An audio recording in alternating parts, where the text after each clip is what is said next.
നമസ്കാരം പ്രിയ പ്രേക്ഷകരെ, വാർത്താമഴയിലേക്ക് സ്വാഗതം. ഞാൻ സുഹൈൽ മുഹമ്മദ്. ഞാൻ ശ്രീനിധി പ്രദീപ്. വിശദമായ വാർത്തകൾ പരിശോധിക്കാം. ആദ്യം ശരണ്യവുമായി ബന്ധപ്പെട്ട വാർത്തയിലേക്കാണ്. ട്രക്കിങ്ങിനിടെ കാണാതായി 4ാം നാൾ കുടകിലെ മലയിൽ നിന്ന് സന്തോഷച്ചിരിയുമായി ശരണ്യ തിരികെ. മലമുകളിലെ പാറക്കെട്ടിന് സമീപത്തു നിന്നാണ് തിരച്ചിൽ സംഘം കോഴിക്കോട് സ്വദേശിനി GS ശരണ്യയെ കണ്ടെത്തിയത്. എന്തായാലും പൂർണ്ണ ആരോഗ്യവതിയാണ് ശരണ്യ. 1/2 ലിറ്റർ കുടിവെള്ളം മാത്രമാണ് കൈവശമുണ്ടായിരുന്നതെന്നും പുറത്തെത്തിച്ച രക്ഷാസംഘത്തിന് നന്ദിയെന്നും ശരണ്യ പുറത്തെത്തിച്ചുടൻ പ്രതികരിച്ചു. ആ പ്രതികരണത്തിൽ അത് ചെറുതായിട്ട് വഴിതെറ്റിയതാണ്. ഞാൻ താഴെ ഇറങ്ങിയപ്പോഴേക്കും മേലുള്ള ആൾക്കാരെ ഒന്നും കാണാൻ പറ്റിയില്ല. ടോപ്പിൽ കുറച്ച് പേരെ കണ്ടിരുന്നു. അപ്പോൾ ഞാൻ അവരുടെ അടുത്ത് എത്താൻ വേണ്ടിയിട്ട് ലെഫ്റ്റ് സൈഡിലൂടെ കറങ്ങി വന്നു. അപ്പോൾ വന്നപ്പോഴേക്കും മേലെ ആളെ കാണാനില്ല, താഴെയും കാണാനില്ല. സോ ഐ തിങ്ക് എനിവേ താഴോട്ടാണല്ലോ പോകേണ്ടത്. കുറേ താഴേക്ക് പോയി. കുറച്ച് കഴിഞ്ഞപ്പം പിന്നെ നെറ്റ്വർക്ക് ലോസ് ആയി. പിന്നെ ഫോറസ്റ്റ്, നല്ല ഡെൻസ് ഫോറസ്റ്റ് ആയിരുന്നു. ഇല്ല ഇല്ല, എന്തായാലും ഒരു 500 ml വാട്ടർ ബോട്ടിൽ മാത്രമേ ഉണ്ടായിരുന്നു. 6:45 വരെ ഞാൻ നടന്നു. ലാസ്റ്റ് ടൈം ഞാൻ എൻ്റെ ഒരു ഓഫീസിലെ ഫ്രണ്ട് ഉണ്ട് യദു, അവനൊന്ന് കോൺടാക്ട് ചെയ്യാൻ ശ്രമിച്ചു. ഐ ലോസ്റ്റ് മൈ പാത്ത്, ഇതിൻ്റെ ആരണ്യ സംതിങ്, അതിൻ്റെ ഹെൽപ്പ് ലൈൻ നമ്പറിലേക്ക് വിളിക്കാവും മെസ്സേജ് ടൈപ്പ് ചെയ്തപ്പോഴേക്കും 1% ആയി, ഫോൺ ഓഫായി. പിന്നെ ഒരു 6:45 വരെ ഞാൻ നടന്നു. പിന്നെ ഒരു സ്ട്രീമും ഒരു വലിയ ഒരു റോക്കി അങ്ങനത്തെ ഒരു ഏരിയയിലെത്തി. അപ്പോൾ ഐ തോട്ട് പിന്നെ ഞാൻ ക്ലൈം ഡൗൺ ചെയ്യുകയാണെങ്കിൽ ഇറ്റ് വിൽ ബി ലൈക്ക്. അപകടം നിറഞ്ഞ സ്ഥലത്താണ് കഴിഞ്ഞ 4 നാൾ ശരണ്യ കഴിഞ്ഞതെന്ന് രക്ഷാസംഘം.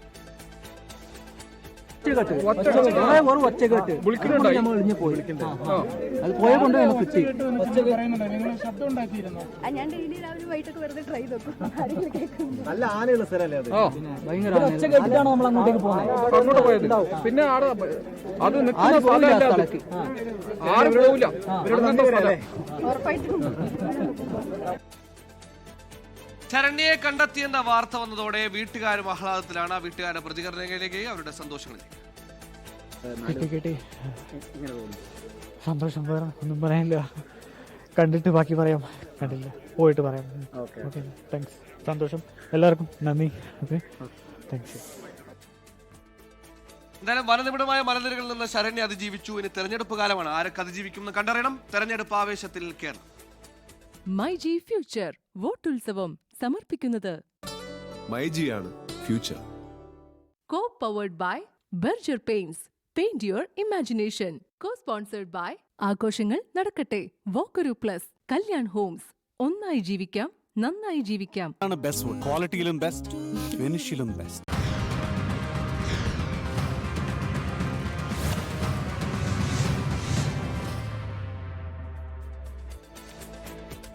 സുഹേലി, തെരഞ്ഞെടുപ്പ് കാലം എന്ന് പറയുന്നത് വലിയ രീതിയിൽ ചർച്ചകൾ, വിവാദങ്ങളൊക്കെ സജീവമാകുന്ന ഒരു കാലമാണ് അല്ലേ? അപ്പോൾ ഇത്തരത്തിൽ അങ്ങനെ ഒരു വിവാദം വന്നിട്ടുണ്ട്. എന്തായിരിക്കും? തൃശൂരിൽ നിന്നാണ്. തൃശൂർ മണലൂർ മണ്ഡലത്തിലെ വാടാനപ്പള്ളിയിൽ BJP കിറ്റ് വിതരണം നടത്തുന്നുവെന്ന ആരോപണത്തിൽ UDF-ന്റെയും LDF-ന്റെയും വൻ പ്രതിഷേധം. 5 മണിക്കൂറോളം പ്രദേശത്ത് സംഘർഷാവസ്ഥയായിരുന്നു. പ്രതിഷേധവുമായി എത്തിയ UDF സ്ഥാനാർത്ഥി TN പ്രതാപൻ ഉൾപ്പെടെയുള്ള 5 പേർക്കെതിരെ പോലീസ് കേസെടുത്തു. ഗോഡൌൺ ഉടമ പ്രവീണിന്റെയും കിറ്റ് ഓർഡർ ചെയ്ത BJP പ്രവർത്തകനായ സന്തോഷിനെയും പോലീസ് കസ്റ്റഡിയിലെടുത്തു. എന്തായാലും കിറ്റ് വിവാദത്തിൽ പോലീസ് ഇതുവരെ കേസെടുത്തിട്ടില്ല. എന്താണ് കേസെടുക്കാത്തതെന്ന ചോദ്യമാണ് സുരേഷ് ഗോപി അടക്കമുള്ള ആളുകൾ ഉയർത്തിയത്. ഇതൊരു പ്രശ്നമേ അല്ല, അതായത് അത്തരത്തിലൊരു പ്രശ്നമേ ഉണ്ടായിട്ടില്ല എന്നാണ് സുരേഷ് ഗോപി അടക്കമുള്ളവർ പറയുന്നത്.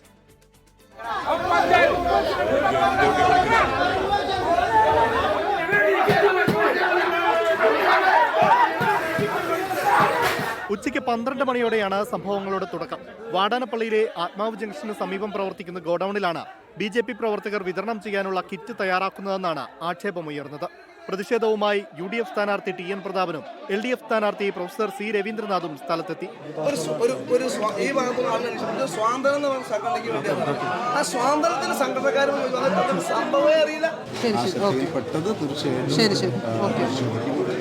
അതിശക്തമായിട്ടുള്ള പ്രതിഷേധം.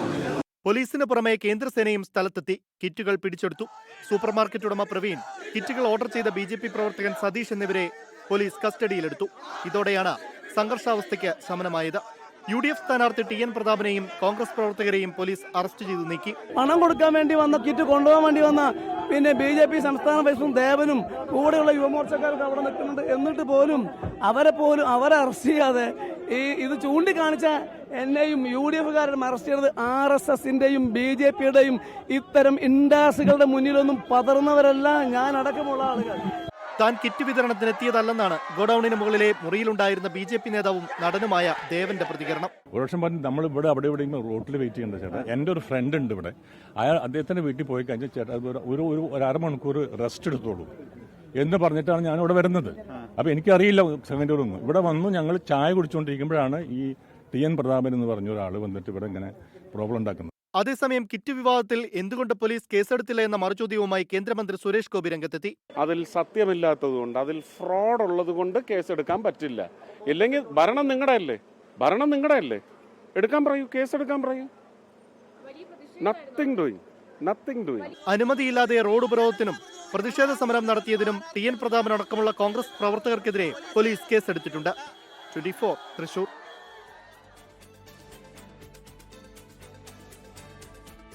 ഇനി മറ്റൊരു വാർത്തയിലേക്ക് കടക്കുമ്പോൾ തിരഞ്ഞെടുപ്പ് പ്രചാരണം പാരമ്യത്തിലെത്തി നിൽക്കെ വിവാദങ്ങളിൽ ഉൾപ്പെടെ 24നോട് മനസ്സ് തുറന്ന് AICC general secretary KC Venugopal. CPIM BJP deal ആരോപണത്തിൽ ഉറച്ചു നിൽക്കുന്നുവെന്ന് KC വേണുഗോപാൽ പറഞ്ഞു. മുണ്ടക്കൈ ചൂരൽമല ഉരുൾപൊട്ടൽ ദുരന്തബാധിതർക്ക് കോൺഗ്രസ് പ്രഖ്യാപിച്ച വീടുകൾ നിർമ്മാണം 6 മാസത്തിനകം പൂർത്തിയാക്കുമെന്നും KC വേണുഗോപാൽ 24ന്റെ KC വിത്ത് SKNൽ പറഞ്ഞു. നിയമസഭാ തെരഞ്ഞെടുപ്പിന്റെ പ്രചാരണ തുടക്കത്തിൽ CPIM-നെതിരെ ഉന്നയിച്ച ഡീൽ ആരോപണത്തിൽ ഉറച്ചു നിൽക്കുകയാണ് KC വേണുഗോപാൽ. ഈ കേരളത്തിൽ ഇപ്പം CPM-ഉം BJP-യും തമ്മിൽ ഒരു ശക്തമായ ഡീല് നടക്കുന്നു, ചില മണ്ഡലങ്ങളിൽ അത് പ്രകടമാണ് എന്നൊക്കെ പറയുന്നു. ഇപ്പോഴും KC അതിൽ ഉറച്ചു നിൽക്കുകയാണോ? അല്ലാതെ തീർച്ചയായിട്ടും BJP-യെ സംബന്ധിച്ചിടത്തോളം BJP കമ്മ്യൂണിസ്റ്റ് പാർട്ടിയായിട്ടുള്ള ഏത് അണ്ടർസ്റ്റാൻഡിങ്ങിനെയും താഴെത്തട്ടിലെ പ്രവർത്തകൻ അത് നേരായ മാർഗത്തിൽ കാണുമെന്ന് എനിക്ക് തോന്നുന്നില്ല. തിളക്കമാർന്ന വിജയത്തോടെ UDF അധികാരത്തിലെത്തിയില്ലെങ്കിൽ വനവാസത്തിന് പോകുമെന്ന VD സതീശന്റെ പ്രസ്താവനയിൽ KC വേണുഗോപാലിന്റെ മറുപടി ഇങ്ങനെ. അത് അദ്ദേഹം ഇമോഷണൽ ആയിട്ട് കുറച്ചും കൂടെ ടച്ച് ചെയ്ത് പറഞ്ഞതാണ്. കോൺഗ്രസിലെ നേതാക്കൾ തമ്മിൽ തർക്കമെന്ന റിപ്പോർട്ടുകൾ KC വേണുഗോപാൽ തള്ളി. പ്രചാരണം തന്ത്രപൂർവ്വം അതാരാ പ്രചാരണം നടത്തുന്നത്? അത് തെരഞ്ഞെടുപ്പിൽ പരാജയപ്പെടുമ്പോൾ ആകെ ഒരു കാർഡ് ഇറക്കാൻ പറ്റുന്ന ഒറ്റ കാർഡേ ഉള്ളൂ. ഇപ്പം കോൺഗ്രസ് ഇത് കിട്ടിയാൽ തമ്മിലടിക്കും, അടിച്ചു പിരിയും. ആ കാർഡിൽ വിശ്വസിച്ചിട്ടാണ് ഇവരിപ്പോൾ പ്രചരണം നടത്തിക്കൊണ്ടിരിക്കുന്നത്. ഈ ഒരു കാർഡിലൊന്നും ജനം വീഴില്ല. മുണ്ടക്കൈ ചൂരൽമല ഉരുൾപൊട്ടൽ ദുരന്തബാധിതർക്ക് പ്രഖ്യാപിച്ച വീടുകളുടെ നിർമ്മാണം 6 മാസത്തിനകം പൂർത്തിയാക്കുമെന്ന് 24ന്റെ KC വിത്ത് SKNൽ KC വേണുഗോപാലിന്റെ ഉറപ്പ്. ഈ വീടിന്റെ നിർമ്മാണം എപ്പോൾ നിങ്ങൾക്ക് പൂർത്തിയാക്കാൻ പറ്റും? 6 മാസം കഴിഞ്ഞ് നമ്മൾ ഒന്നുകൂടി ഇരിക്കും. ഉറപ്പായിട്ടിരുന്നോ? അച്ഛാ, വീടിന്റെ പണി തുടങ്ങാൻ വേണ്ടി നമ്മൾ ഒരു ഏജൻസി ഏൽപ്പിച്ചു കഴിഞ്ഞു. ഇതിനുള്ള ഞാൻ പറഞ്ഞല്ലോ, സ്ഥലം ആവശ്യത്തിന് സ്ഥലം വാങ്ങിച്ചു കഴിഞ്ഞു. സ്ഥലം വാങ്ങിക്കാൻ ആ സ്ഥലത്തിന് തന്നെ പിരിച്ചതിനേക്കാൾ കൂടുതൽ ചെലവഴിച്ചു കഴിഞ്ഞു നമ്മൾ. അതിന്റെ കണക്കുണ്ടെന്ന് വ്യക്തമായിട്ട്. സംവാദത്തിനുള്ള കാര്യങ്ങൾ മുഖ്യമന്ത്രിയുടെ കൈവശമില്ലെന്നും KC വേണുഗോപാൽ പറയുന്നു. Election desk 24. സുഹേൽ, തെരഞ്ഞെടുപ്പ് വാർത്തകൾ അവസാനിക്കുന്നില്ല, തെരഞ്ഞെടുപ്പ് ആവേശം അവസാനിക്കുന്നില്ല. ഇന്നിതാ നമ്മൾ തെരഞ്ഞെടുപ്പ് വാർത്തകളിലേക്ക് തന്നെയാണ്. തീർച്ചയായും LDF 2021 വലിയ മുന്നേറ്റം നടത്തുമെന്ന് CPIM സംസ്ഥാന സെക്രട്ടറി MV ഗോവിന്ദൻ. കഴക്കൂട്ടത്തും നേമത്തും ശക്തമായ പോരാട്ടം. BJPക്ക് ഒരു സീറ്റ് പോലും ലഭിക്കില്ല, കോൺഗ്രസ് വിചാരിച്ചാലേ BJP സ്ഥാനാർത്ഥി ജയിക്കുമെന്നും MV ഗോവിന്ദൻ പറഞ്ഞു. ആ പ്രതികരണത്തിലേക്ക്. ഇവിടെ BJP ജയിക്കുമെന്ന് പറയുന്ന മണ്ഡലങ്ങൾ ഏതൊക്കെയാണ്? നിങ്ങൾ തന്നെ പറഞ്ഞത് 3-4 മണ്ഡലങ്ങളാണ് അല്ലേ? ആ 3-4 മണ്ഡലങ്ങളിൽ തിരുവനന്തപുരത്താണ് 3 മണ്ഡലം പറയുന്നത്. ആ 3 മണ്ഡലത്തിലും BJP ജയിക്കില്ല. പിന്നെ ഇനി BJP ജയിക്കണമെങ്കിൽ കോൺഗ്രസിൻ്റെ വോട്ട് കൊണ്ട് മാത്രമേ ജയിക്കുള്ളൂ. കോൺഗ്രസ് BJPക്ക് അനുകൂലമായി വോട്ട് ചെയ്താൽ മാത്രമേ ജയിക്കൂ. മുണ്ടക്കൈ ചൂരൽമല പുനരധിവാസവുമായി ബന്ധപ്പെട്ട് കോൺഗ്രസ് 100 കോടിയോളം രൂപ പിരിച്ചെന്നാണ് വിവരമെന്ന് CPIM സംസ്ഥാന സെക്രട്ടറി MV ഗോവിന്ദൻ. പണമില്ലാതെ 230 വീടുകൾ എങ്ങനെ നിർമ്മിച്ചു നൽകുമെന്നും MV ഗോവിന്ദൻ ചോദിച്ചു. കേരളത്തിൻ്റെ അകത്തും പുറത്തും ഇന്ത്യക്ക് വെളിയിൽ ലോകത്തിൻ്റെ വിവിധ മേഖലയിൽ പ്രവാസികളായവരുൾപ്പെടെ കോടിക്കണക്കിന് ഉറുപ്പിക കൊടുത്തിട്ട് അധ്യാപക സംഘടന മാത്രം 1 കോടി കൊടുത്തു എന്നുള്ള വാർത്ത വന്നെയാണ്. ഇങ്ങനെ 1-2 വിഭാഗങ്ങൾ തന്നെ ഓരോ കോടി കൊടുത്തു എന്നുള്ള വാർത്ത വന്നെയാണ്. ഒരു 100 കോടിയിലധികം പിരിച്ചു എന്നാണ് പലരും പറയുന്നത്. യഥാർത്ഥത്തിൽ ഈ ഫണ്ടല്ല ഇവിടെയാണ് പോയത്. ഇങ്ങനെ ഒരു വലിയ തട്ടിപ്പ് ചൂരൽമല മുണ്ടക്കൈ ദുരന്തവുമായിട്ട് ബന്ധപ്പെട്ട് പിരിച്ച ഫണ്ടിൻ്റെ കാര്യത്തിലുണ്ടാകുമ്പോൾ എങ്ങനെയാണ് നിങ്ങൾക്ക് ഈ കേരളം കൈകാര്യം ചെയ്യാനാവുക എന്നുള്ളത് ജനങ്ങൾ ചിന്തിക്കില്ലേ? 1 രൂപ പോലും കയ്യിലില്ലാത്ത കോൺഗ്രസ് എങ്ങനെയാണ് 230 വീട് എടുക്കാൻ പോകുന്നത്?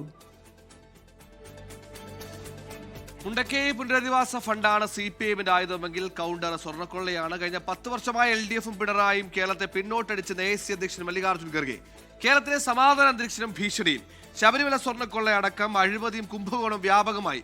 പിണറായിയും മോദിയും ഒരേ രീതിയിലാണ് മുന്നോട്ട് പോകുന്നത്. വഖഫ് ബിൽ മുസ്ലിം വിഭാഗത്തെ ബാധിച്ച പോലെയാണ് FCR ക്രിസ്ത്യൻ വിഭാഗത്തെ ബാധിക്കുന്നതെന്നും ഇടുക്കി ഏലപ്പാറയിലെ UDF തെരഞ്ഞെടുപ്പ് സമ്മേളനത്തിൽ മല്ലികാർജ്ജുൻ ഖർഗെ വിമർശിച്ചു. For the last 10 years, under the LDF government led by Pinaraya Vijayan, promises have been made, but what has been delivered to the people, it is important. Sabarimala gold theft, then Cochin Minerals financial deal, corruption has tainted governance. Modi in Delhi and Pinaraya Vijayan in Kerala has same style of functioning. They both want to keep power centralized in their own hands. എവിടെ നോക്കിയാലും deal ആരോപണമാണ്. പാലക്കാടും അത്തരത്തിലൊരു deal ആരോപണം തന്നെയാണ് കാണാൻ സാധിക്കുന്നത്. Palakkad ഒറ്റപ്പാലത്തെ UDF സ്ഥാനാർത്ഥി PK ശശി BJPയുമായി ഡീൽ ഉണ്ടാക്കിയെന്ന ആരോപണമായി CPIഎം. കഴിഞ്ഞ നിയമസഭാ തിരഞ്ഞെടുപ്പിൽ മത്സരിച്ച BJP സ്ഥാനാർത്ഥിക്ക് 50 ലക്ഷം രൂപ നൽകിയെന്നാണ് ആരോപണം. കോടതിയിൽ പോയി തെളിയിക്കാൻ CPIഎമ്മിനെ PK ശശി വെല്ലുവിളിക്കുകയും ചെയ്തു.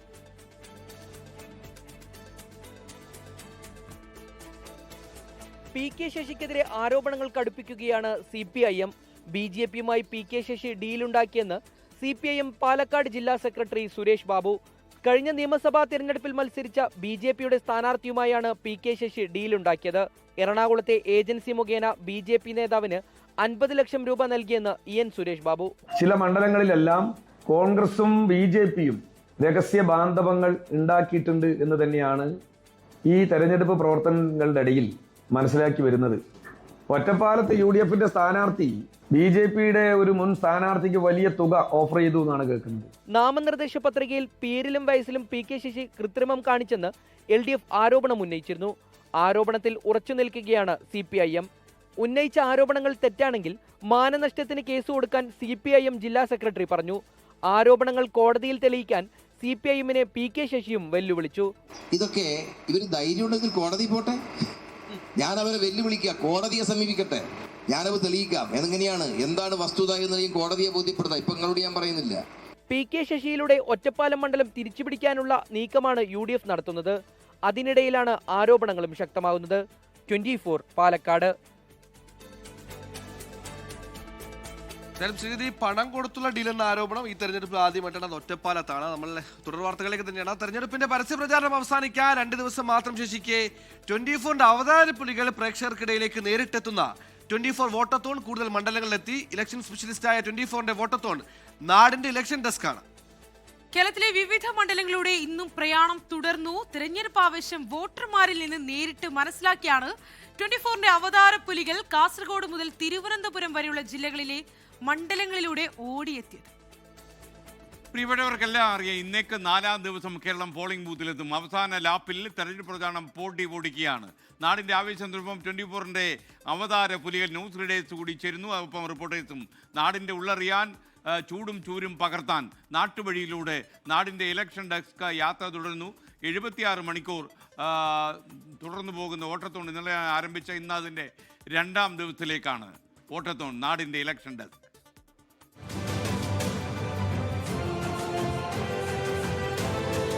കേരളം ജനവിധി എഴുതാൻ 4 നാൾ മാത്രം ബാക്കി നിൽക്കെയാണ് പ്രേക്ഷകരുടെ പ്രിയ വാർത്താ ചാനലും ഇലക്ഷൻ സ്പെഷ്യലിസ്റ്റുമായ 24ന്റെ അവതാരപ്പുലികൾ കൂടുതൽ മണ്ഡലങ്ങളിലേക്ക് എത്തിയത്.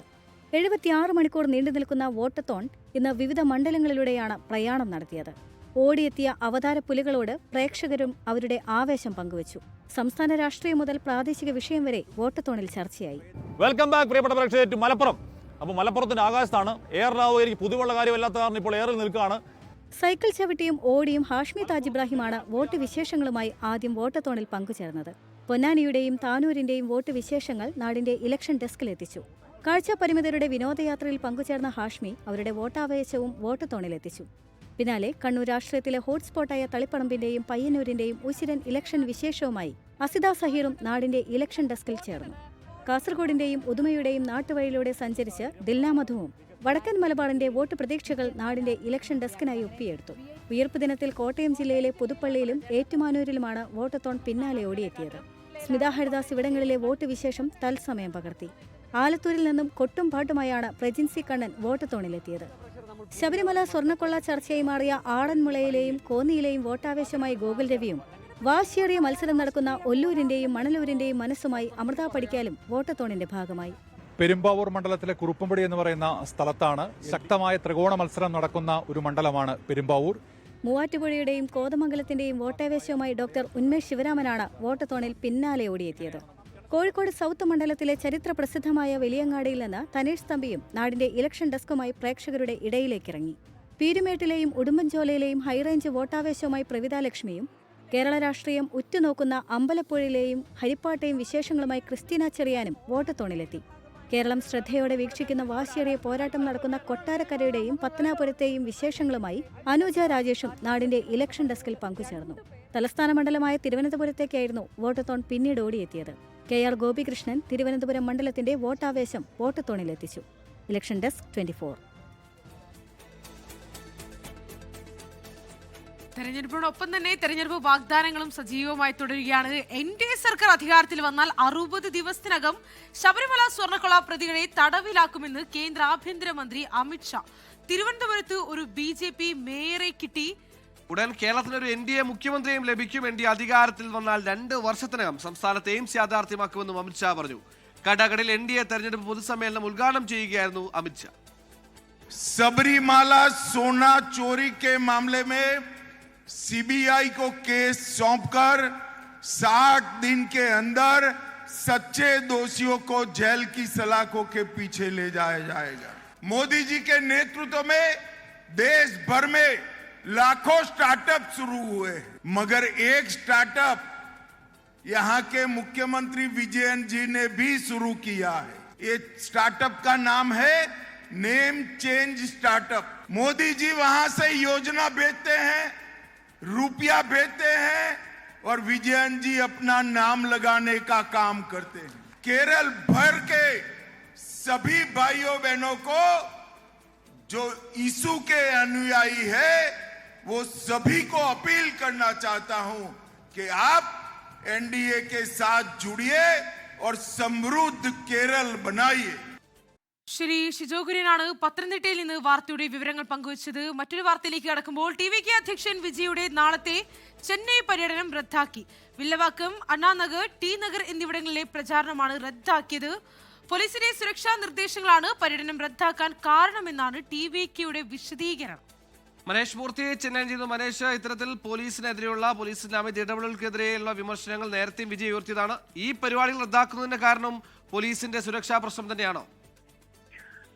സുഹൈൽ ശ്രീനിധി, വൈകിട്ടാണ്, അതായത് ഇന്ന് വൈകിട്ടാണ് 3 ഇടങ്ങളിലുള്ള പര്യടനത്തിന് തിരഞ്ഞെടുപ്പ് കമ്മീഷൻ അനുമതി നൽകുന്നത് വിജയ്ക്ക്. അത് വില്ലിവാക്കത്തും അതുപോലെ തന്നെ അണ്ണാനഗർ, ടി നഗർ, അങ്ങനെ 3 സ്ഥലങ്ങളിലാണ് അനുമതി നൽകുന്നത്. അതിനോട് സമയം കൃത്യമായി തന്നെ TVKയുടെ ഭാഗത്തു നിന്ന് ചോദിച്ചിരുന്നു. പക്ഷേ നിലവിൽ ഈ പരിപാടി റദ്ദാക്കാനുള്ള, പ്രചാരണം റദ്ദാക്കാനുള്ള കാരണമായി TVK പറയുന്നത് ചോദിച്ച സമയങ്ങളൊന്നും തന്നെ തന്നിട്ടില്ല. അതായത് വില്ലിവാക്കത്തെ പരിപാടിക്കും അണ്ണാനഗറിലെയും അതുപോലെ തന്നെ ടി നഗറിലെയും പരിപാടികൾക്കൊന്നും തന്നെ ചോദിച്ച സ്ഥലമോ അല്ലെങ്കിൽ ചോദിച്ച സമയമോ കൃത്യമായി പോലീസ് നൽകുന്നില്ല എന്നുള്ളതാണ് ഈ ഒരു പരിപാടി റദ്ദാക്കാനുള്ള പ്രധാനപ്പെട്ട കാരണമായി എന്തായാലും പറയുന്നത്. 10 മുതൽ 1 മണി വരെയാണ് വില്ലിവാക്കത്തെ സമയം നേരത്തെ അനുവദിച്ചിരുന്നത്. അതിനിടയിൽ എന്താണ് സംഭവിച്ചത് എന്നുള്ളത് നമുക്ക് അല്പസമയത്തിനകം നമുക്ക് അതിനൊരു പൂർണ്ണമായ വിശദീകരണം നമുക്ക് എന്തായാലും കിട്ടും. പക്ഷേ നിലവിൽ TVK ആരോപിക്കുന്നത് പോലീസിന്റെ സുരക്ഷാ ക്രമീകരണങ്ങളുടെ ഭാഗമായി അല്ലെങ്കിൽ സുരക്ഷാ നിർദ്ദേശങ്ങളുടെ ഭാഗമായാണ് ഈ ഒരു പ്രചാരണ പരിപാടി റദ്ദാക്കുന്നത് എന്നുള്ളതാണ്. കാരണം കഴിഞ്ഞ ദിവസങ്ങളിലൊക്കെ നമുക്കറിയാം, മാർച്ച് 30-ന് വിജയ് പ്രചാരണത്തിനെത്തുന്നു. പത്രിക നൽകിയതിനു ശേഷം നടത്തിയ പ്രചാരണത്തിനെതിരെ ഈ പറഞ്ഞ രീതിയിലുള്ള കേസുകളൊക്കെ, അതായത് തെരഞ്ഞെടുപ്പ് ഈ പറഞ്ഞ പെരുമാറ്റച്ചട്ടം ലംഘിച്ചു എന്ന് പറയുന്ന കേസുകളൊക്കെ എടുക്കുന്നു. വില്ലിവാക്കത്തെ പരിപാടി റദ്ദാക്കിക്കൊണ്ട്, സുരക്ഷാ ക്രമീകരണങ്ങളില്ല എന്ന് പറഞ്ഞ് റദ്ദാക്കിക്കൊണ്ടാണ് വിജയ് പോവുകയും ചെയ്തിട്ടുള്ളത്. എന്തായാലും കരൂർ മുതൽ തുടങ്ങിയതാണ്. ഇപ്പോൾ തുടർച്ചയായി വിജയ്ക്കെതിരെ ഇങ്ങനെ സുരക്ഷാ നിയന്ത്രണങ്ങൾ വരുന്നു. ഈ പ്രശ്നത്തിനിടയിൽ കേസൊക്കെ എടുത്തതിന് പിന്നിൽ DGP അടക്കം അവിടെ സ്ഥലം മാറ്റിയിരുന്നു. നമ്മൾ മറ്റൊരു വാർത്തയിലേക്കാണ്, കണ്ണൂരിലേക്കാണ്. കണ്ണൂർ പാടിയം പത്തായക്കുന്നിൽ BJP പഞ്ചായത്ത് അംഗത്തിന്റെ വീടിന് നേരെ ബോംബേർ. പഞ്ചായത്ത് അംഗം മജിഷയുടെ വീടിന് നേരെയാണ് ബോംബേർ ഉണ്ടായത്. വിവരങ്ങൾ പങ്കുവയ്ക്കാൻ അജീഷ് ജയകുമാർ കണ്ണൂരിൽ നിന്ന് ചേരുന്നുണ്ട്. അജീഷ്, എപ്പോഴായിരുന്നു സംഭവം? വിവരങ്ങൾ എന്തൊക്കെയാണ്? ശ്രീനിധി, സുഹൈൽ, ഇന്ന് രാത്രി 9:30യോടെയാണ് ഈ സംഭവം ഉണ്ടായിട്ടുള്ളത്. പാട്യത്തെ ഒരു പഞ്ചായത്തിന്റെ പഞ്ചായത്ത് അംഗത്തിന്റെ വീട്ടിന് നേരെയാണ് ഈ ബോംബ് ഉണ്ടായിട്ടുള്ളത്. പഞ്ചായത്ത് അംഗമായിട്ടുള്ള മജിഷയുടെ വീടിന് മുന്നിലാണ് 2 ബോംബുകൾ എറിഞ്ഞിട്ടുള്ളത്. മുഖം മൂടി ധരിച്ചെത്തിയ ബൈക്കിലെത്തിയ 2 അംഗ സംഘമാണ് ഇത് എറിഞ്ഞതെന്നാണ് BJP പ്രവർത്തകർ പറയുന്നത്. ഇതിന് പിന്നിൽ CPM പ്രവർത്തകരാണെന്നും അവർ ആരോപിക്കുന്നുണ്ട്. ഈ പ്രദേശത്ത് ഇപ്പോൾ വലിയ പോലീസ് സന്നാഹം തന്നെ നിലയുറപ്പിച്ചിട്ടുണ്ട്. 2 തവണയാണ് ബോംബ് എറിഞ്ഞത്. ഒരു ബോംബ് വീടിന് മുന്നിലെ റോഡിൽ വീണാണ് പൊട്ടിയത്, മറ്റൊന്ന് ഈ പടിക്കലുമാണ് പൊട്ടിയത്. രാവിലെ ഈ NDA സ്ഥാനാർത്ഥി, കൂത്തുപറമ്പിലെ NDA സ്ഥാനാർത്ഥി അഡ്വക്കേറ്റ് ഷിജിലാലിന്റെ ഈ സ്ഥാനാർത്ഥി പര്യടനത്തിനിടെ ചില തർക്കങ്ങൾ ഉണ്ടായിരുന്നു CPM പ്രവർത്തകരുമായി. അതിന് പിന്നാലെയാണ് ഇപ്പോൾ ഈ ബോംബേർ ഉണ്ടായിട്ടുള്ളത്. ഈ പിന്നിൽ CPM പ്രവർത്തകരെന്നാണ് BJP ആരോപിക്കുന്നത്. എന്തായാലും കതിരൂർ പോലീസ് സ്ഥലത്തെത്തി അന്വേഷണം ആരംഭിച്ചിട്ടുണ്ട്. തെരഞ്ഞെടുപ്പ് യാത്ര തുടരുകയാണ്. നമ്മുടെ റിപ്പോർട്ടേഴ്സ് പല കോണുകളിൽ പലരായ യാത്ര തുടരുകയാണ്. അത്തരത്തിലൊരു യാത്രയിലേക്കാണ് ഇനി കാണാം മിസ്സിസ് ആൻഡ് മിസ്റ്റർ സവാരി ഗിരിഗിരി.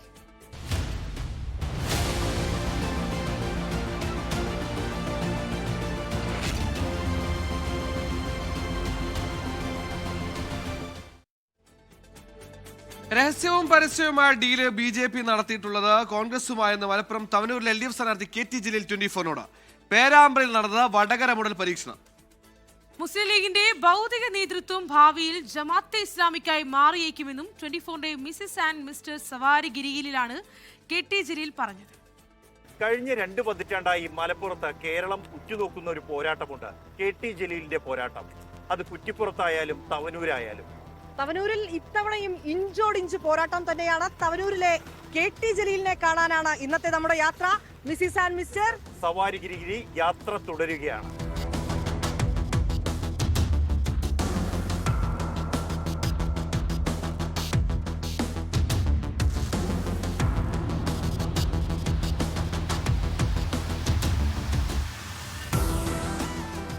രണ്ട് പതിറ്റാണ്ടായി മലപ്പുറത്ത് ലീഗിനോട് പോരാടി വിജയിച്ചു നിൽക്കുന്ന KT ജലീൽ ഇത്തവണ എങ്ങനെയാണ് സാഹചര്യം? ഇത്തവണയും നല്ല ഭൂരിപക്ഷത്തിന് ജയിക്കും. ഓരോ മുക്കുമൂലയിലും ചെന്നാലും വികസന പ്രവർത്തനങ്ങൾ ചൂണ്ടിക്കാണിച്ചു കൊടുക്കാൻ, തൊട്ട് കാണിച്ചു കൊടുക്കാൻ ധാരാളമുണ്ട്. ഈ തെരഞ്ഞെടുപ്പ് ഈ പ്രചരണങ്ങളിലെല്ലാം കേൾക്കുന്ന ഒരു വാക്കാണ് ഡീൽ എന്ന് പറയുന്നത്. ഡീൽ എന്നുള്ള വാക്ക് ഏറ്റവും കൂടുതൽ യോജിക്കുക UDF-നാണ്. UDF ആണ് അത്തരത്തിലുള്ള ഡീലുകൾ എല്ലാ കാലത്തും നടത്തിയിട്ടുള്ളത്. ഇന്ത്യയുടെ ആഭ്യന്തര ശത്രുക്കളായി എണ്ണപ്പെടേണ്ടവരുടെ കൂട്ടത്തിൽ മുസ്ലിങ്ങൾ, ക്രൈസ്തവർ, കമ്മ്യൂണിസ്റ്റുകാർ എന്ന് ഗോൾവാൾക്കർ എഴുതി വെച്ചത്. അപ്പം അങ്ങനെ എഴുതി വെച്ച ഒരു വിഭാഗവുമായി RSSനും ഡീല് നടത്താൻ കഴിയില്ല. അവരോട് ഇഞ്ചോടിഞ്ച് പൊരുതി നിൽക്കുന്ന CPIM-നോ കമ്മ്യൂണിസ്റ്റ് പാർട്ടിക്കോ അവർ നേതൃത്വം നൽകുന്ന ഇടതുപക്ഷത്തിനോ ഡീൽ ചെയ്യാൻ കഴിയില്ല. ലീഗ് ഇത്തവണയും മതം ഒരു പ്രചരണ വിഷയമാക്കുന്നു രാഷ്ട്രീയത്തിൽ. പേരാമ്പ്ര കഴിഞ്ഞ ദിവസം തന്നെ അത് വലിയ വിവാദമായിട്ടുണ്ട്. എങ്ങനെയാണ് അതിനോട് അങ്ങയുടെ ഒരു പ്രതികരണം? ഒരു വിഭാഗം സമ്പന്നർ, മറ്റൊരു വിഭാഗം അവരുടെ കീഴിൽ ജോലി ചെയ്യുന്ന തൊഴിലാളികൾ. അപ്പോൾ ആ ഒരു ഉള്ളവനും ഇല്ലാത്തവനും തമ്മിലുള്ള വിടവ് നേരത്തെ തന്നെ അവിടെ നിലനിൽക്കുന്നുണ്ട്. അതിനിടയിലേക്കാണ് ഷാഫി പറമ്പിൽ വടകരയിലേക്ക് ചെല്ലുന്നതും അവിടുത്തെ ഉള്ള വിഭാഗത്തിൻ്റെ ശക്തമായിട്ടുള്ള ഒരു പിന്തുണ, ആളും അർത്ഥവും നൽകി അവർ അതിനെ പ്രോത്സാഹിപ്പിച്ചു. ആത്യന്തികമായി ഇതെല്ലാം വർഗീയമായിട്ടുള്ളൊരു ധ്രുവീകരണത്തിലേക്ക് ആ മേഖലയെ നയിക്കും. ഈ ഒരു തെരഞ്ഞെടുപ്പിൽ ജമാഅത്ത് ഇസ്ലാമിയുടെയും വെൽഫെയർ പാർട്ടിയുടെയും റോൾ എന്തായിരിക്കും? ഓരോ നിയോജക മണ്ഡലങ്ങളിലും മുസ്ലിം മെജോറിറ്റി ആയിട്ടുള്ള 70-80% മുസ്ലിം ജനസംഖ്യയുള്ള നിയോജക മണ്ഡലങ്ങളിൽ വരെ അവരുടെ വോട്ടെന്ന് പറയുന്നത് ഒരു 2000-2500 3000-ത്തിനപ്പുറം ഒരിക്കലും ഇതുവരെ പോയിട്ടില്ല. അത് തെരഞ്ഞെടുപ്പിനെ വല്ലാതെ പ്രതികൂലമായിട്ട് ബാധിക്കും എന്നെനിക്ക് അഭിപ്രായമില്ല. അവർ തൊടുത്തുവിടുന്ന പ്രചരണങ്ങൾ പിന്നീട് ഏറ്റെടുക്കുന്നത് മുസ്ലിം ലീഗിൻ്റെ യുവ നേതാക്കളാണ്. കുറച്ചുകൂടി വർഷങ്ങൾ കഴിഞ്ഞാൽ മുസ്ലിം ലീഗ് എന്ന് പറയുന്ന രാഷ്ട്രീയ പാർട്ടി ജമാഅത്തെ ഇസ്ലാമിയുടെ ബൗദ്ധിക ഉപദേശമനുസരിച്ച് പ്രവർത്തിക്കുന്ന സംഘടനയായി മാറുമോ എന്ന് സ്വാഭാവികമായും ആശങ്കിക്കണം. ഈ തെരഞ്ഞെടുപ്പിൽ SDPI-യുടെ പിന്തുണ LDF സ്വീകരിക്കുന്നതിനെ കുറിച്ച് അങ്ങേ നിലപാട് എന്താ? SDPIയുടെ പിന്തുണ അങ്ങനെ ഒരിക്കലും LDF സ്വീകരിച്ചിട്ടില്ല, സ്വീകരിക്കുകയുമില്ല. നേമത്തൊക്കെ പിന്തുണ വാഗ്ദാനം ചെയ്തിരുന്നു, സ്വീകരിച്ചു. നേമത്ത് പിന്തുണ വാഗ്ദാനം ചെയ്തിട്ടുണ്ട്. ഇവിടുത്തെ പോലെയല്ല. അവിടെ നേമത്ത് ആദ്യം ഒരു സ്ഥാനാർത്ഥി SDPIയുടേത് നോമിനേഷൻ കൊടുക്കുകയോ പിന്നെ അത് മുസ്ലിം സമുദായ സംഘടനകളുടെ സമ്മർദ്ദത്തെ തുടർന്ന് പിൻവലിക്കുകയോ ഒന്നും ചെയ്തതല്ല. മഞ്ചേശ്വരത്ത് അങ്ങനെ തന്നെയാണ് സംഭവിച്ചത്. നേമത്ത് കാലാകാലങ്ങളായി അവിടെ BJP ജയിക്കാൻ പാടില്ല എന്നുള്ള പൊതുവികാരത്തിൻ്റെ അടിസ്ഥാനത്തിൽ അതിപ്പോൾ ശിവൻകുട്ടിയാണ് ജയിക്കുക എന്നുള്ളത് കൊണ്ടാണ് ശിവൻകുട്ടിക്ക് നൽകുന്നത്. നേരെ മറിച്ച് അവിടെ UDF ആണ് ജയിക്കുക എന്നുണ്ടെങ്കിൽ UDFനാണ് ബന്ധപ്പെട്ട എല്ലാ വിഭാഗങ്ങളും പിന്തുണ നൽകുക. അത് LDF ആവശ്യപ്പെട്ടിട്ടല്ല. LDF ആരോടും അങ്ങനെ പിന്തുണ ആവശ്യപ്പെട്ടിട്ടില്ല. എന്തായാലും ഇത്തവണയും തവനൂരിൽ വിജയം ഉറപ്പാണ് എന്നുള്ള ആത്മവിശ്വാസത്തിൽ തന്നെയാണ് KT ജലീൽ ഉള്ളത്. അപ്പോ നമ്മുടെ മിസ്റ്റർ സവാരി ഗിരിഗിരി അദ്ദേഹത്തെ കണ്ടുകൊണ്ട് തവനൂർ മണ്ഡലത്തിൽ നിന്ന് യാത്ര തുടരുകയാണ്. രാഷ്ട്രീയ നാടകങ്ങളെയും പരീക്ഷണങ്ങളുടെയും വേദിയായ തൃശൂരിൽ കൊടും ചൂടിലെ പൊടിപൂരത്തിലൂടെ നമ്മുടെ വാർത്താ അവതാരക അമൃത പടിക്കാലാണ് സഞ്ചരിക്കുന്നത്. നാട്ടികയിൽ നിന്ന് അമൃത പടിക്കാലും റിപ്പോർട്ടർ ശ്രീജിത്ത് ശ്രീകുമാരനും ചേരുകയാണ്. തെരഞ്ഞെടുപ്പിന് മുമ്പുണ്ടായ രാഷ്ട്രീയ കോലാഹലങ്ങൾ കൊണ്ട് തന്നെ ഏറെ ചർച്ച ചെയ്യപ്പെട്ട ഒരു മണ്ഡലത്തിലാണ് ഇപ്പോൾ നിൽക്കുന്നത്. അതെ, നാട്ടികയിൽ തന്നെയാണ്. നമുക്കറിയാം, സിറ്റിംഗ് MLA മറുകണ്ഠം ചാടി പുറത്തേക്ക് പോകുന്നു. അതിനുശേഷം വലിയ തരത്തിലുള്ള ആരോപണങ്ങളൊക്കെ അദ്ദേഹം അതിനു മുമ്പ് ഉന്നയിക്കുന്നുണ്ട് അവിടുത്തെ LDFന്റെ സ്ഥാനാർത്ഥിക്കെതിരെ. പക്ഷേ അതൊന്നും പാർട്ടി മുഖവിലേക്ക് എടുക്കുന്നില്ല, താൻ പറയുന്ന കാര്യങ്ങളൊന്നും തന്നെ മുഖവിലേക്ക് എടുക്കുന്നില്ല എന്നൊക്കെ പറഞ്ഞുകൊണ്ട് അദ്ദേഹം NDAയിലേക്ക് പോകുന്ന കാഴ്ചകളാണ് കണ്ടത്. എല്ലാവർക്കും മനസ്സിലായിട്ടുണ്ടാകുമെന്നാണ് പ്രതീക്ഷ. അതെ, നാട്ടിക തന്നെയാണ്, CC മുകുന്ദന്റെ കാര്യം തന്നെയാണ് പറഞ്ഞു വന്നത്. അപ്പോൾ നാട്ടിക മണ്ഡലത്തിലാണുള്ളത്. വലിയ ശക്തമായൊരു പോരാട്ടം നാട്ടിക മണ്ഡലത്തിലും നമ്മൾ ഇത്തവണ പ്രതീക്ഷിക്കുന്നുണ്ട് എന്നുള്ളത് തന്നെയാണ് ഏറ്റവും പ്രധാനമെന്ന് പറയുന്നത്. നാട്ടികയിലെ ഓഹോ ബീച്ചിലാണുള്ളത്. നാട്ടികയെക്കുറിച്ച് പറയുകയാണെങ്കിൽ അവിടുത്തെ ഒരു ലാൻഡ്മാർക്ക് എന്ന് പറയുന്നത് ബീച്ച് തന്നെയാണ്. അതുപോലെ തന്നെ തീരദേശ മേഖലയാണ്. ഇവിടുത്തെ ആളുകൾക്ക് ഒരുപാട് കാര്യങ്ങൾ പറയാനുണ്ട്. ഈ സൂചിപ്പിച്ചതുപോലെ കഴിഞ്ഞ വർഷങ്ങളിലെയൊക്കെ ഒരു ഭരണം ഏത് രീതിയിലായിരുന്നു, അതുപോലെ തന്നെ അതിൽ അവർ സംതൃപ്തരാണോ, നിലവിലെ സിറ്റിംഗ് MLA മറുകണ്ഠം ചാടി പോയതിൽ ഇവിടുത്തെ ആളുകൾക്കുള്ള പ്രതികരണം എങ്ങനെയാണ്, അവർ അതിനെ അനുകൂലിക്കുന്നുണ്ടോ അല്ലെങ്കിൽ അദ്ദേഹത്തിന്റെ ആരോപണങ്ങളോട് അവർ അനുകൂലിക്കുന്നുണ്ടോ എന്നൊക്കെ പരിശോധിക്കേണ്ടിയിരിക്കുന്നു. വിശദമായി തന്നെ നോക്കാം നാട്ടിക മണ്ഡലത്തിലേക്ക്.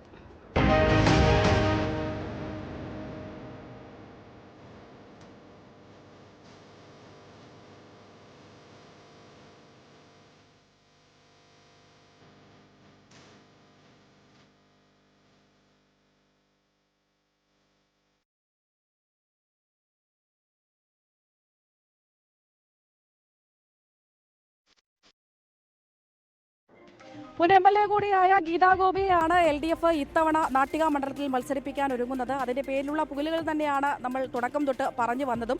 അപ്പോൾ നോക്കുകയാണെങ്കിൽ UDF സുനിൽ ലാലൂർ എന്ന ജനങ്ങൾക്കേറെ പ്രിയപ്പെട്ട ഒരു നേതാവിനെ മുന്നോട്ട് വയ്ക്കുന്നുണ്ട്. അതേസമയം NDA പാളയത്തിലേക്ക് മാറിയ മറുകണ്ഠം ചാടിയ സിറ്റിംഗ് MLA കൂടിയായ CC മുകുന്ദനാണ് BJPക്ക് വേണ്ടി NDAക്ക് വേണ്ടി മത്സരിക്കുന്നത് എന്നുള്ളത് തന്നെയാണ് നാട്ടികയെ സംബന്ധിച്ച് ഏറ്റവും പ്രധാനമെന്ന് പറയുന്നത്. അപ്പോൾ ഇവിടുത്തെ ജനങ്ങൾ ആർക്കൊപ്പമാണ് എന്നറിയുന്നതിന് മുമ്പ് ഈ നാടിന്റെ ഒരു ഭൂമിശാസ്ത്രം കൂടി പരിശോധിക്കേണ്ടതില്ലേ? ശ്രീജിത്ത് ശ്രീകുമാരൻ നമ്മുടെ തൃശ്ശൂർ റിപ്പോർട്ടർ തയ്യാറായി നിൽക്കുന്നുണ്ട്. ശ്രീജിത്ത്, എങ്ങനെയാണ് നാട്ടികയിലേക്ക് വരുമ്പോൾ കാര്യങ്ങളൊക്കെ? നാട്ടിക സസ്പെൻസ് എന്ന് പറയാൻ പറ്റുമോ എന്നറിയില്ല. പക്ഷേ ഒരു സസ്പെൻസ് നാട്ടിക ഒളിപ്പിച്ച് വെച്ചിട്ടുണ്ടോ എന്നൊരു സംശയവും നമുക്ക് ഈ ഒരു ഘട്ടത്തിലുണ്ട്. കാരണം സിറ്റിംഗ് MLA നേരത്തെ സൂചിപ്പിച്ചല്ലോ, സിറ്റിംഗ് MLA CC മുകുന്ദൻ തന്നെയാണ് ഒരു കേന്ദ്ര കഥാപാത്രം. അദ്ദേഹത്തിന് സീറ്റ് കൊടുക്കുന്നില്ല. സീറ്റ് കൊടുക്കാതെ നമ്മൾ ആദ്യ ഘട്ടത്തിൽ അദ്ദേഹത്തിൻ്റെ വീട്ടിലേക്ക് പോകുന്നു. വീട്ടിലേക്ക് പോകുന്ന സമയത്ത് പൊട്ടിത്തെറിക്കുകയാണ് CC മുകുന്ദൻ. അത് ഗീതാ ഗോപിക്ക് സ്ഥാനാർത്ഥിത്വം കൊടുത്തതിനെതിരെ രൂക്ഷമായ വിമർശനം. പറയാതെ പേര് പറയാതെ തന്നെ VS സുനിൽകുമാറിനെയാണ് ആർക്കും പറ്റില്ല, വേണമെങ്കിൽ അങ്ങനെ ചൂണ്ടിക്കാണിക്കാം എന്ന് പറയുന്നത് പോലെ സുനിൽകുമാറാണെന്ന് എല്ലാവർക്കും അറിയാം. ചൂണ്ടുന്നത് സുനിൽകുമാറിനെതിരെ വിമർശനം. അന്തിക്കാട് തൊട്ടടുത്ത്, അതായത് അന്തിക്കാട് എന്ന് പറഞ്ഞൊരു കമ്മ്യൂണിസ്റ്റ് ഗ്രാമമാണ്. അവിടെ ചടയമൂടി ജോർജ് എന്ന് പറയുന്ന ഒരു വലിയ വിപ്ലവകാരിയുടെ, AKGയുടെ കൂടെയൊക്കെ ജോലി ചെയ്ത ഒരു വിപ്ലവകാരിയുടെ ഒരു സ്മാരകമൊക്കെ നിലവിലുണ്ട്, അവരുടെ കർഷക സംഘത്തിൻ്റെ. ആ പ്രദേശത്തു നിന്നാണ് ഈ മേഖലയിലെ സഖാക്കൾ മുഴുവൻ, അതായത് CC Mukundan, KP Rajendran, K Rajan, അതായത് CPI രാഷ്ട്രീയത്തിൻ്റെ ഒരു ഗതി നിർണ്ണയിക്കുന്ന മുഴുവൻ നേതാക്കളും ഉള്ള ഒരു പ്രദേശമാണ് അന്തിക്കാടുന്നത്. അന്തിക്കാടെന്നാണ് CC മുകുന്ദൻ വരുന്നത്. തമ്മിലുള്ള പ്രശ്നം എന്തായാലും പാർട്ടിക്ക് പുറത്തുപോയി ഉടൻ തന്നെ ജോസ് വള്ളൂർ വരുന്നു. KPC general secretary Jose Vallur വരുന്നു. അദ്ദേഹത്തെ പാർട്ടിയിലേക്ക് ക്ഷണിക്കുകയാണ്. നമുക്കൊന്ന് ഡൽഹി പോയിട്ട് വരാമെന്ന് പറയുകയാണ്. ഡൽഹി പോയപ്പോഴേക്കും അവസാനം ആദ്യം ജോസ് വള്ളൂർ ഇറങ്ങി മുഖം പൊത്തി ഓട്ടോയിൽ ഓടേണ്ട ഒരു ഗതി വന്നു. കോൺഗ്രസ്സുകാർ സീറ്റ് കൊടുത്തില്ല. നമ്മൾ കേട്ടറിവ്, നമ്മൾ മനസ്സിലാക്കിയത് കോൺഗ്രസ് നേതാക്കൾ പറഞ്ഞു, മുന്തം മത്സരിച്ചോളൂ, ഞങ്ങൾ എന്താ വിധത്തിൽ സഹായം ഞങ്ങൾ ചെയ്തുതരാം, പക്ഷേ കോൺഗ്രസിൻ്റെ ചിഹ്നത്തിലോ അല്ലെങ്കിൽ ഞങ്ങൾ മത്സരിക്കാൻ പറ്റില്ല, സ്വതന്ത്രമായിട്ട് മത്സരിച്ചോളൂ, ഞങ്ങൾ പിന്തുണ തരില്ല എന്ന് പറഞ്ഞു. മൂന്നിനും വേറെ വഴിയില്ല. പക്ഷേ ഒരു ദിവസം പെട്ടെന്ന് തന്നെ AN രാധാകൃഷ്ണൻ്റെ കാറിൽ കയറുകയാണ്. നമ്മളൊരു തെരഞ്ഞെടുപ്പിലേക്ക് പോവാണല്ലോ, മാറ്റത്തിന് വേണ്ടി വോട്ട് ചെയ്യണം എന്നൊക്കെയാണല്ലോ ഇപ്പോൾ രാഷ്ട്രീയ പാർട്ടികളൊക്കെ തന്നെ പറയുന്നത്. എങ്ങനെയാണ് നമ്മുടെ നാട് മാറേണ്ട ആവശ്യമുണ്ടോ, അല്ലെ ഇങ്ങനെയൊക്കെ? അല്ല, നമ്മളിപ്പോൾ ഈ 10 കൊല്ലം എടുത്ത് നോക്കിക്കഴിഞ്ഞാൽ അത്യാവശ്യം മാറ്റങ്ങളൊക്കെ നമുക്ക് കാണാൻ പറ്റുന്നുണ്ട്. നമ്മളിപ്പോൾ നോക്കിക്കഴിഞ്ഞാൽ ഇപ്പോൾ റോഡായാലും അതുമാതിരി തന്നെ ഈ പ്രളയത്തിൻ്റെ ഒക്കെ നോക്കിക്കഴിഞ്ഞാൽ വെള്ളം വീട്ടിൽ നിന്ന് പോലെ ഫണ്ട് വന്നിട്ടുണ്ട്, മനസ്സിലായി. അപ്പോൾ മാറ്റങ്ങൾ ഇതുമാതിരി ഓരോന്ന് വരുന്നുണ്ട്. ഇപ്പോൾ സ്കൂളുകളായാലും കോളേജുകളായാലും മാറ്റങ്ങളൊക്കെ വരുന്നുണ്ട്. നമ്മുടെ ഗവൺമെന്റിന്റെ ഭരണത്തെ കുറിച്ച് എന്താണ് പറയുക? അല്ല, നമ്മുടെ ഇപ്പോഴത്തെ ഗവൺമെന്റ് തന്നെ മതി എന്നാണ് എൻ്റെയും അഭിപ്രായം. അല്ല, നമുക്കിപ്പോൾ ഒരുപാട് വികസനങ്ങൾ ഉണ്ടായിട്ടുണ്ടല്ലോ. അങ്ങനെയല്ല, നമുക്കിപ്പോൾ 10 വർഷം ഇങ്ങനെ ഇപ്പോൾ ഇത് കണ്ടിടത്തോളം നമുക്ക് ഇതാണ് ബെറ്റർ തോന്നുന്നു. പ്രതിഷേധിച്ചിട്ടുണ്ടെങ്കിൽ ഇപ്പോൾ നടന്നുകൊണ്ടിരിക്കുന്ന ഭരണം മാതിരി വികസനങ്ങളും കാര്യങ്ങളും എല്ലാം ഉണ്ടായിട്ടുണ്ട്. എല്ലാം നന്നായിട്ട് തന്നെ നടന്നുകൊണ്ടിരിക്കുന്നത്. പിന്നെ വിവാദങ്ങളും കാര്യങ്ങളും ഉണ്ടാവുന്നത് അത് മനുഷ്യരായിട്ട് ഉണ്ടാക്കുന്ന ഇതാണ്. ഒരു തുടർ ഭരണം തന്നെ ആയിക്കോട്ടെ. അതാണ് എൻ്റെ അഭിപ്രായം. അങ്ങനെ ഈ പറയുന്ന വോട്ടർമാരുടെ നെഞ്ചകവും സ്ഥാനാർത്ഥികളുടെ നെഞ്ചിരിപ്പും അറിഞ്ഞുകൊണ്ട് 24-ന്റെ അവതാരപ്പിലൂടെ യാത്ര തുടരുകയാണ്. ഈ റിപ്പോർട്ടോടുകൂടി ഈ ബുള്ളറ്റിൻ പൂർണ്ണമാകുന്നു. വാർത്താമഴ പൂർണ്ണമാകുന്നു. നന്ദി.